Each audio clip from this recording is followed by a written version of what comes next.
মধ্যপ্রাচ্য সংঘাতের কারণে বাংলাদেশের জ্বালানি তেলের সংকট দেখা দিতে পারে, সেই আশঙ্কায় এখনও রাজধানীর ফিলিং স্টেশনগুলোতে ভিড় গ্রাহকদের। আরও জানাতে তেজগাঁও থেকে যুক্ত হচ্ছেন সহকর্মী মেহের মনি।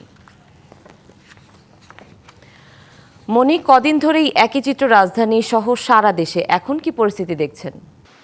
সুনন্দা, যেমনটি আমরা গত কয়েকদিন ধরে দেখেছি যে তেল নিয়ে মানুষের, যে জ্বালানি তেল নিয়ে মানুষের এক ধরনের আতঙ্ক, এটার কোনো কিন্তু সরকারের দিক থেকে যেমনটি বলা হচ্ছে যে এটা আসলে কোনো ভিত্তি নেই, কারণ সরকারের বা বাংলাদেশের তেল পর্যাপ্ত মজুদ আছে। কিন্তু তারপরেও মানুষ আসলে যে আতঙ্কিত হয়ে যে তেল সংগ্রহ করার যে প্রবণতা, এটি আজকেও দেখা গেছে। আমি এই যে ফিলিং স্টেশনটিতে দাঁড়িয়ে আছে, এই ফিলিং স্টেশনটিতে মূলত সব ধরনের তেলই দেয়া হচ্ছে, কিন্তু আপনি দেখবেন যে আমার ক্যামেরায় বিশাল একটি লাইন এখানে দাঁড়িয়ে আছে তারা তেল নেওয়ার অপেক্ষায়। আমরা এখানকার যারা তেল নিতে এসেছেন তাদের সাথে কথা বলেছি, তারা আমাদেরকে জানিয়েছেন যে একদম ভোর 5টা সেহরি খেয়ে অনেকে এই লাইনে দাঁড়িয়েছেন। এই যে লাইনটি দেখছেন, এটি কিন্তু শুরু হয়েছে একদম মহাখালী আমতলী থেকে শুরু হয়েছে এই লাইনটি, একদম 1 থেকে 1.5 কিলোমিটার পর্যন্ত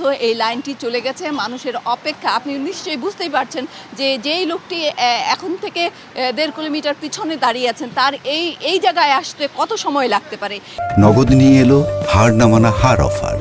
সর্বনিম্ন 10,000 টাকা রেমিটেন্স নগদে পাঠালে থাকছে স্বর্ণের হার জেতার সুযোগ। এইভাবে আসলে মানুষ তেল সংগ্রহ করছে। আমরা মানুষকে জিজ্ঞেস করেছিলাম, যারা এখানে তেল সংগ্রহ করতে আসছে তাদেরকে জিজ্ঞেস করেছিলাম যে সরকার তো বলছে যে তেলের কোনো মজুদের কোনো অভাব নেই, আপনারা তাহলে কেন এসেছেন? এইরকম বাড়তি তেল সংগ্রহের প্রবণতাটাই বা কেন?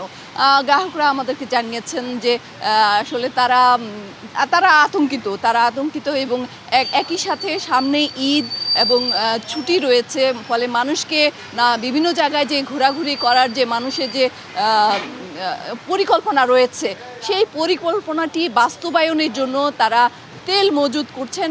মূলত তারা যেন সব জায়গায় ঠিকভাবে ঘোরাঘুরি করতে পারেন, এই জন্যই মূলত তারা তেলটি সংগ্রহ করে রাখছেন। তো সুনন্দা, এই ছিল এখান থেকে।